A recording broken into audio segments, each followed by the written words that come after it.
નમસ્તે વિદ્યાર્થી મિત્રો, કેમ છો આપ સૌ બધા?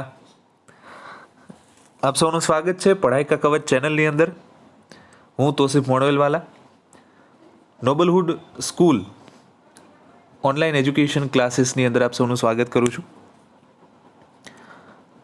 આપણે ધોરણ 10 સામાજિક વિજ્ઞાન અંતર્ગત જે પ્રકરણો જોતા હતા એમાં પ્રકરણ નંબર 5 ભારતનો વિજ્ઞાન અને ટેકનોલોજીનો વારસો જે જોઈ રહ્યા હતા એની અંદર કાલે એટલે કે પાર્ટ 1ની અંદર આપણે ગણિતશાસ્ત્ર અને વૈદક વિદ્યા, શૈલ્ય ચિકિત્સા, રસાયણ વિદ્યા, ધાતુ વિદ્યા આ વિશે માહિતી લીધી.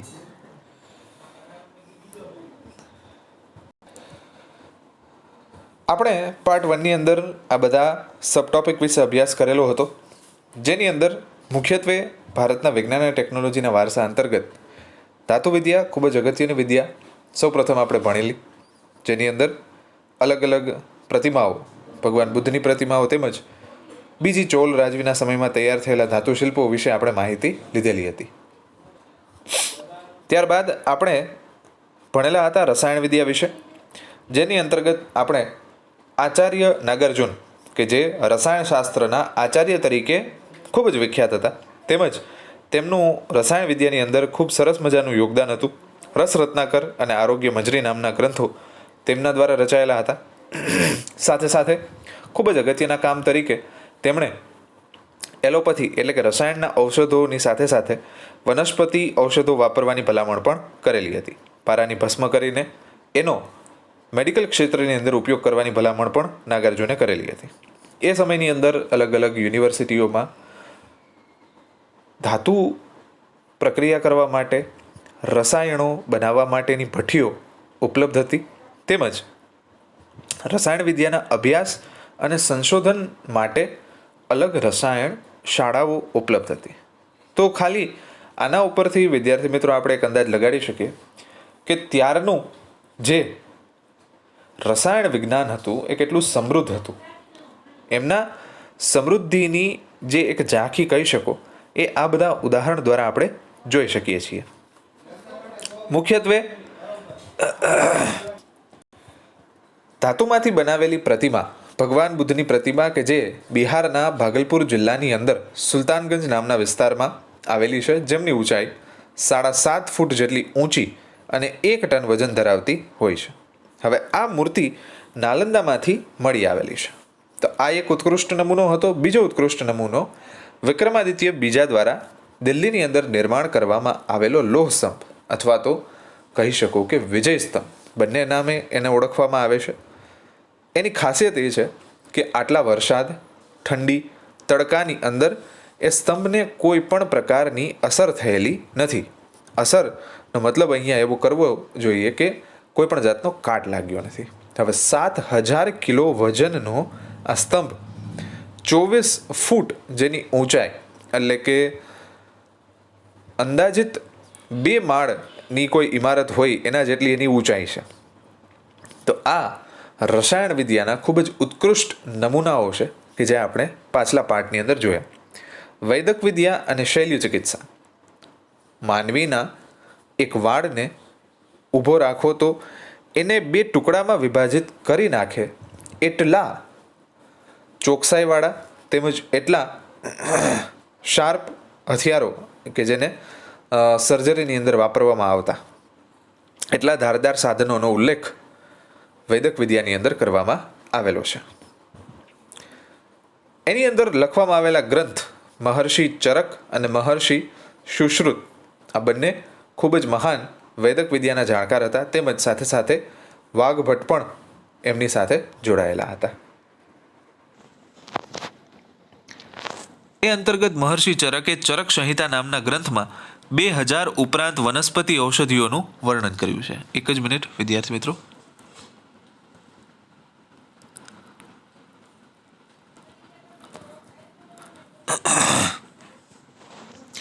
વાઘભટ્ટે વાઘભટ્ટ સંહિતા નામનો મહત્વનો ગ્રંથ રચેલો હતો.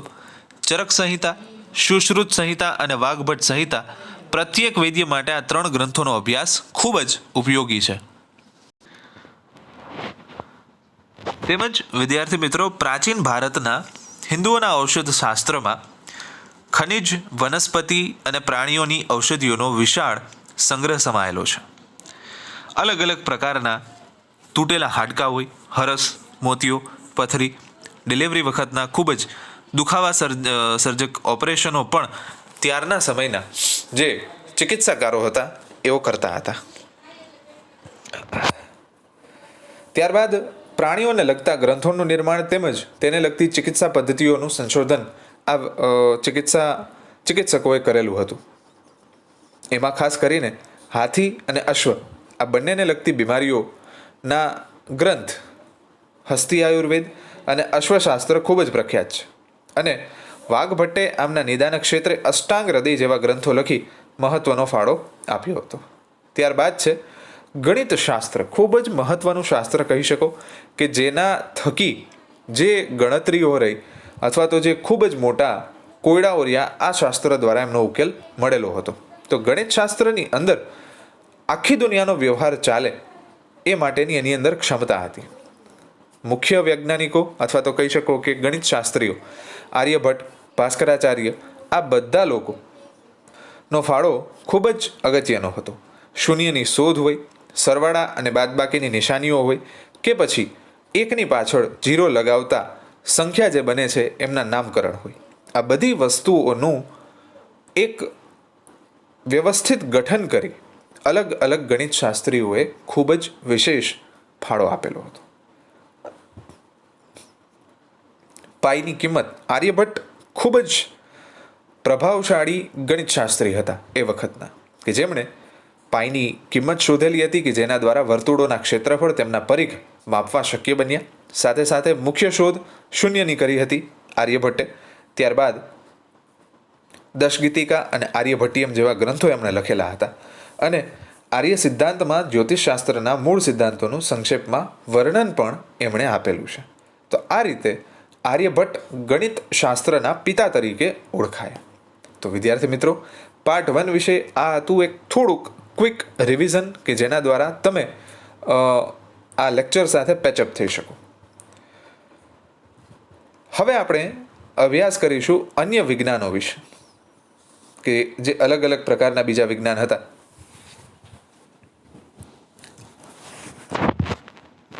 કોણ એમના ગ્રંથના રચયિતા હતા, એમના શાસ્ત્રોના નામ શું શું હતા. સૌપ્રથમ જે શાસ્ત્ર હતું એ છે પ્રજનન શાસ્ત્ર. એમના કરતા હતા બ્રાભ્રવ્ય પાંચાલ. ટૂંકમાં ગ્રંથનું નામ છે જે અલગ અલગ વિજ્ઞાનને લગતા હતા. પ્રજનનને લગતું વિજ્ઞાન જે રહ્યું આખું એમના ગ્રંથના રચયિતા હતા બ્રાભ્રવ્ય પાંચાલ. ત્યારબાદ બીજા છે ચિકિત્સા સંગ્રહ.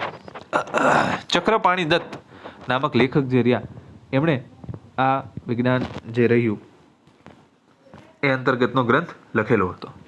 ત્રીજું છે કામસૂત્ર. વાત્સ્યાયન દ્વારા આ ગ્રંથનું નિર્માણ કરવામાં આવેલું હતું. ચોથું છે વૃક્ષ આયુર્વેદ. મહામુનિ પારાશર એમના રચયિતા હતા. યોગશાસ્ત્ર પહેલાના સમયમાં પણ એટલું જ પ્રચલિત હતું અને આજે સમગ્ર વિશ્વએ યોગશાસ્ત્રનો સ્વીકાર કર્યો છે. એનો સંપૂર્ણ શ્રેય મહર્ષિ પતંજલિને જાય છે. યંત્ર સર્વસ્વ મહર્ષિ ભારદ્વાજ દ્વારા રચિત ગ્રંથ હતો અને કાલગણના શકમુનિ દ્વારા રચયિતા ગ્રંથ હતો. ત્યારબાદ છે ખગોળશાસ્ત્ર અને જ્યોતિષ શાસ્ત્ર. શાસ્ત્રોમાં ખગોળશાસ્ત્ર સૌથી પ્રાચીન છે. ખગોળશાસ્ત્રને લગતા ઘણા ગ્રંથો ભારતમાં લખાયેલા છે. તો ખગોળશાસ્ત્ર હવે આપણે આજના લેક્ચરમાં એટલે કે પાર્ટ 2માં એના વિશે વિગતવાર માહિતી લઈશું. આ બધા જ ગ્રંથોનો પ્રાચીન વિદ્યાપીઠોમાં વ્યવસ્થિત અને ઊંડો અભ્યાસ કરવામાં આવતો હતો. ગ્રહો અને તેમની ગતિ, નક્ષત્રો તથા અન્ય આકાશી પદાર્થો વગેરે ઉપરથી ગણતરી કરીને ખગોળ અને જ્યોતિષશાસ્ત્રનો સારો વિકાસ થયો હતો. મુખ્યત્વે આપણા ગ્રહો જેટલા પણ રહ્યા એ ગ્રહોની દશા એટલે કે એમની ગતિ ઉપરથી દરેક મનુષ્યનું ભવિષ્ય નક્કી થતું હોય છે એવું ખગોળશાસ્ત્રની અંદર કહેવામાં આવે છે. તથા અન્ય નક્ષત્રોની અસર, અન્ય આકાશી પદાર્થો ઉપરથી દરેક કે જે આ બે મુખ્ય ક્ષેત્ર રહ્યા ખગોળશાસ્ત્ર અને જ્યોતિષશાસ્ત્ર એનો વિકાસ આના દ્વારા સારો થયેલો હતો. ખાસ કરીને ગ્રહો ઉપરથી ફળ પ્રમાણે જ્યોતિષ ફલિત કરવામાં આવતું. એટલે કે ગ્રહની ગતિ અને એની દિશા ઉપરથી જ્યોતિષ કે જે એમનું કોઈ પણ વ્યક્તિ હોય એનું ભાવિ અથવા તો એમના ભવિષ્ય માટે એક અંદાજ મારવામાં આવતો હતો આના ઉપરથી, જેને જ્યોતિષશાસ્ત્ર કહેવામાં આવે છે. આપણે બધા એનાથી સારી રીતે અવગત છીએ.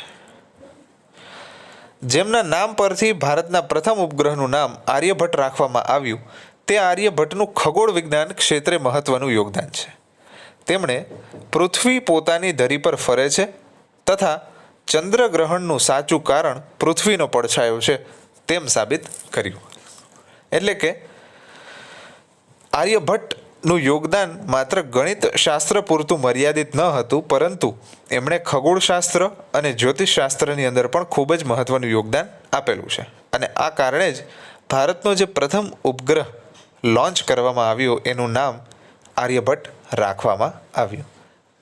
આર્યભટ્ટને એક શ્રદ્ધાંજલિ આપવા માટે અને એમની યાદમાં આપણા ભારતના પ્રથમ કે જે આપણી યશગલગી સમાન હતું એ ઉપગ્રહનું નામ આર્યભટ્ટ રાખેલું હતું. આ ખાસ યાદ રાખવા જેવી બાબત અને નોંધવાલાયક બાબત છે.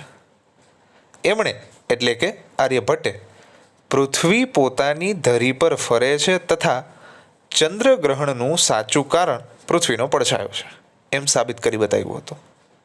આપણને ખ્યાલ છે, પણ એ ખ્યાલ ક્યારે પડ્યો કે પૃથ્વી સૂર્યની આસપાસ તો ગતિ કરે જ છે, પણ સાથે સાથે પોતાની ધરી પર પણ ફરે છે. તો આ ખ્યાલ આપનાર માણસનું નામ હતું આર્યભટ્ટ. પરીક્ષાની અંદર કદાચ તમને એ રીતના પૂછાઈ શકે કે ભાઈ પૃથ્વી પોતાની ધરી પર ગોળ ફરે છે, આ ખ્યાલ ક્યાં વૈજ્ઞાનિક અથવા તો આપવામાં આવ્યો?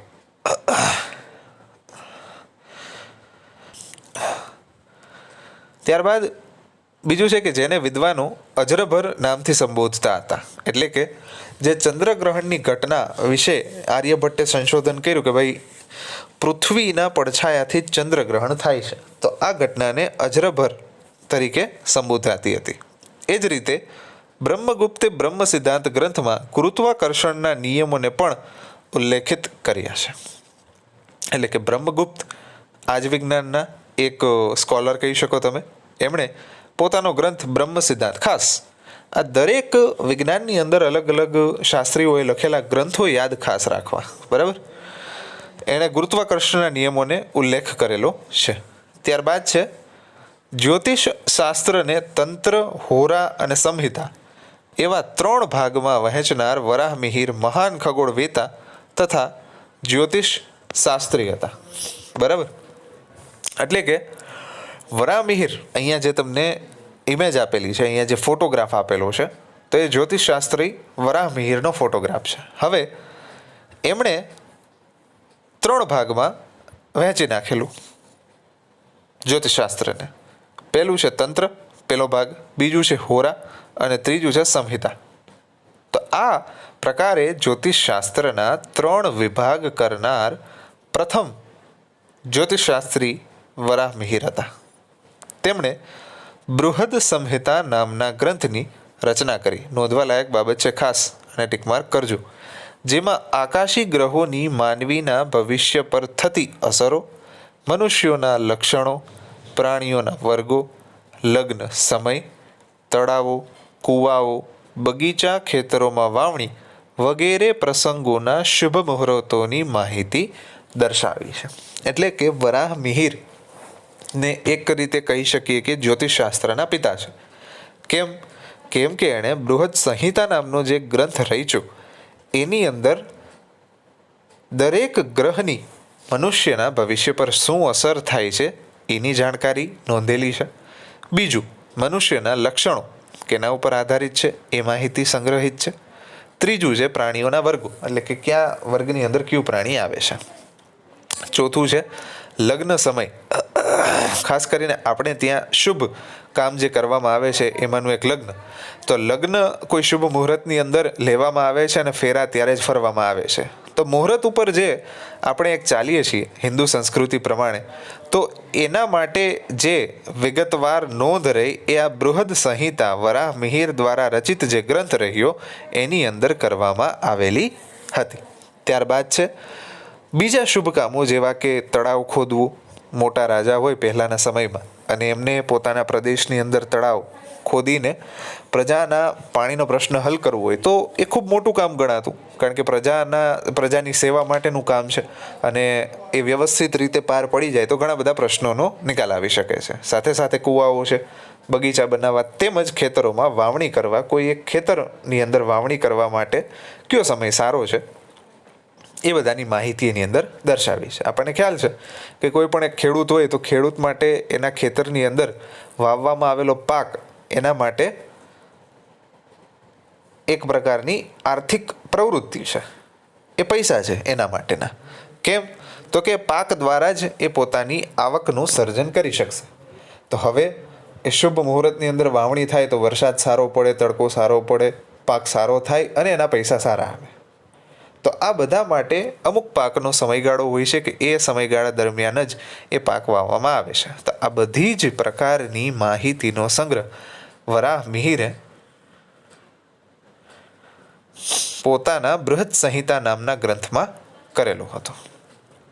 આપણને હવે એવો ગર્વ થવો જોઈએ કે આપણા પૂર્વજો વિવિધ વિદ્યામાં કેવી કેવી નિપુણતા ધરાવતા હતા. એ પછી તમે ગણિત કયો, રસાયણ વિજ્ઞાન કયો, ચિકિત્સા પદ્ધતિ, શૈલ્ય ચિકિત્સા પદ્ધતિ કયો, ધાતુ વિદ્યા કયો, જ્યોતિષ શાસ્ત્ર હોય, ગણિત શાસ્ત્ર હોય, કોઈ પણ વિજ્ઞાન હોય, દરેકની અંદર ભારતના જે વૈજ્ઞાનિકો હતા, ભારતના જે શાસ્ત્રીઓ હતા,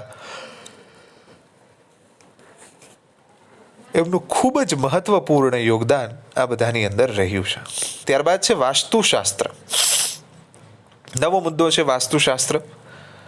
પ્રાચીન ભારતનું વાસ્તુશાસ્ત્ર ક્ષેત્રે મહત્વનું પ્રદાન છે. તો આ બધા અમુક તમે જુઓ તો ઇન્ટરનેશનલ વાક્યો છે જે તમે બધાની અંદર લખી શકો છો. હું તો કહું કે કોઈ પણ પ્રશ્નની શરૂઆત કરો તો પહેલો મુદ્દો સારો શણગારવાળો લખવો. જેમ કે અહીંયા વાસ્તુશાસ્ત્ર રહ્યું, બરાબર છે વિદ્યાર્થીઓ? તો પ્રાચીન ભારતમાં વાસ્તુશાસ્ત્ર ક્ષેત્રે મહત્વનું પ્રદાન છે, આપણને બધાને ખ્યાલ છે. એ પછી ધાતુ વિદ્યા હોય, રસાયણ વિજ્ઞાન હોય, ગણિત શાસ્ત્ર હોય કે જ્યોતિષ શાસ્ત્ર હોય, બધાનું મહત્વનું યોગદાન છે જ. પણ એ વાક્ય જે રહ્યું એનો અર્થ કોઈ શરતો નથી, પરંતુ કન્ટેન્ટ વધારવા માટે આ પ્રકારના વાક્યોનો ઉપયોગ તમે તમારા જવાબની અંદર કરી શકો છો કે ભાઈ પ્રાચીન ભારતના એક અમૂલ્ય વારસા તરીકે વાસ્તુશાસ્ત્રનું જ્ઞાન અને એનું પ્રદાન વિશિષ્ટ છે. આમ લંબાવી પણ શકો છો, પરંતુ ખાસ ધ્યાન રાખવું કે આ પ્રકારના ઇન્ટરનેશનલ વાક્યો એક કે બે જ વાપરવા જવાબમાં. આનાથી વધારે વાપરશો તો પરીક્ષામાં જે તમારું પેપર ચેક કરનાર છે એને ખબર પડી જશે કે ભાઈ આ ભાઈએ ફાંકા મારેલા છે. તો આવું મોટા ભાગે ન કરવું, પણ જો એવી જરૂરિયાત લાગે તો શરૂઆત ત્યાંથી કરવી મુદ્દાની. વાસ્તુશાસ્ત્ર એ જ્યોતિષશાસ્ત્રનું અવિભાજ્ય અંગ છે, જેની ગણના, મહત્તા અને પ્રશંસા વિશ્વના અનેક દેશોમાં પણ સ્વીકૃત થઈ રહી છે. પ્રાચીન ભારતમાં બ્રહ્મા, નારદ, બૃહસ્પતિ, ભૃગુ, વશિષ્ઠ, વિશ્વકર્મા જેવા વિદ્વાનોનું વાસ્તુશાસ્ત્રમાં અનોખું પ્રદાન છે. તો પ્રાચીન ભારતની અંદર ખાસ કરીને આ બધા વ્યક્તિઓ એ ખાસ નોંધી રાખજો એક, કારણ કે પૂછાઈ શકે છે પ્રશ્નમાં કે ભાઈ વાસ્તુશાસ્ત્રની અંદર જે મહાન વ્યક્તિઓ થઈ ગયા એમના નામ લખો. તો બ્રહ્મા 1, નારદ 2, ત્રીજા બૃહસ્પતિ, ચોથા ભૃગુ, પાંચમા વશિષ્ઠ, છઠ્ઠા વિશ્વકર્મા. તો આ બધાનું યોગદાન મહત્વપૂર્ણ છે. હવે વાસ્તુશાસ્ત્રમાં શેનો સમાવેશ થાય છે? તો આની અંદર રહેવાની જગ્યા, મંદિર, મહેલ, અશ્વશાળા, કિલ્લા, શસ્ત્રાગાર, નગર વગેરેની રચના કેવી રીતે કરવી, કઈ દિશામાં કરવી તે દર્શાવેલું હોય છે. બૃહદ સંહિતામાં વાસ્તુશાસ્ત્રનો ઉલ્લેખ જોવા મળે છે. હવે વાસ્તુશાસ્ત્રનો મુખ્ય ઉપયોગ ઘરના બાંધકામ કરતી વખતે માત્ર થાય છે એવું પણ નથી, પરંતુ સૌથી અગત્યની બાબત ઘરના બાંધકામ વખતે જે લેવામાં આવે છે એ છે વાસ્તુશાસ્ત્ર. હવે ઘરની અંદર ઘણા બધા પાસાઓ હોય છે. પાસા ઇન ધ સેન્સ કે ઘણા વિભાગો હોય છે. રસોડું, બેડરૂમ હોય, સ્ટોર રૂમ હોય, ગેસ્ટ રૂમ હોય, સંડાસ, બાથરૂમ, ફળિયું, સીડી, અગાસી, તો આ બધાની દિશા કઈ રાખવી, કયા ખૂણાની અંદર કયો વિભાગ હોવો જોઈએ.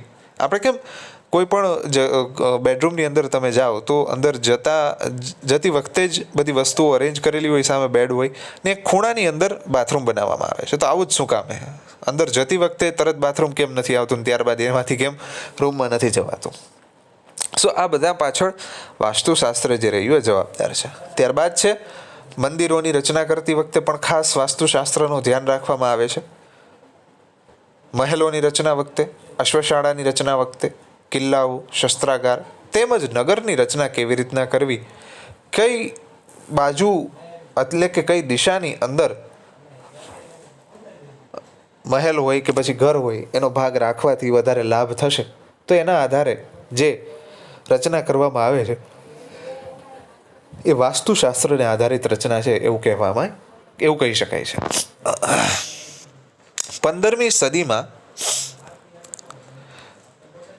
મેવાડના રાણા કુંભાએ વાસ્તુશાસ્ત્રનો પુનરુદ્ધાર કરાવ્યો. વાસ્તુશાસ્ત્રને 8 ભાગમાં વહેંચનાર દેવોના પ્રથમ સ્થપતિ વિશ્વકર્માને માનવામાં આવે છે. વાસ્તુશાસ્ત્રમાં જગ્યાની પસંદગી, વિવિધ આકારો, રચના, કદ, વસ્તુઓની ગોઠવણી, દેવ મંદિર, બ્રહ્મસ્થાન, ભોજન કક્ષ, શયનખંડ આદિ વિવિધ સ્થાનોની માહિતી આપવામાં આવી હોય છે. વાસ્તુશાસ્ત્રના દૃષ્ટિબિંદુમાં હવે પરિવર્તન આવ્યું છે, જ્યારે તેને હવે વિદેશોમાં પણ સ્વીકૃતિ મળી રહી છે. તો આપણા માટે એક નોંધવાલાયક બાબત કહી શકાય કે વાસ્તુશાસ્ત્રની અંદર આ બધા જ પાસાઓનો સમાવેશ થતાં વિદેશમાં પણ આનો સ્વીકાર થયેલો છે.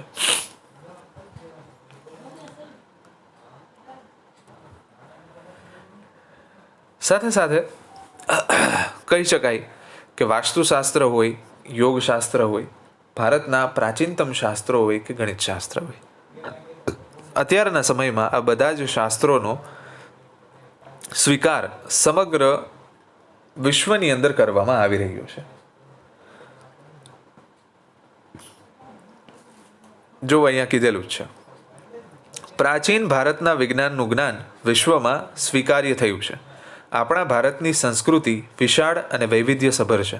તેમાં ધર્મ અને વિજ્ઞાન, પરંપરાગત આદર્શો, વ્યાવહારિક જ્ઞાન અને સમજણનો સુભગ સમન્વય થયો છે, જે વિશ્વના બહુ ઓછા દેશમાં છે. આપણી સંસ્કૃતિમાં સહિષ્ણુતા અને સમાનતા જોવા મળે છે. અહીં દરેક વ્યક્તિના ધર્મ, જીવન પદ્ધતિ તથા મૂલ્યોમાં વૈવિધ્ય હોવા છતાં આપણા દેશમાં એકતાના દર્શન થાય છે. વિવિધતામાં એકતા એ ભારતીય સંસ્કૃતિનું મૂળભૂત લક્ષણ છે, એ ભૂલાવવું ન જોઈએ. વિદ્યાર્થી મિત્રો, તમે ખૂબ જ અગાઉના ધોરણથી ભણતા આવ્યા છો કે ભારત જે રહ્યો એ વિવિધ સંસ્કૃતિને અપનાવનારો દેશ છે. ભારતની જે એક સુંદરતા રહી એ એની વિવિધતામાં છે. ભારત એક ખૂબ મજાનો દેશ છે. એની અંદર અલગ અલગ સંસ્કૃતિ ધરાવતા, અલગ અલગ પ્રકૃતિ ધરાવતા માણસો રહે છે.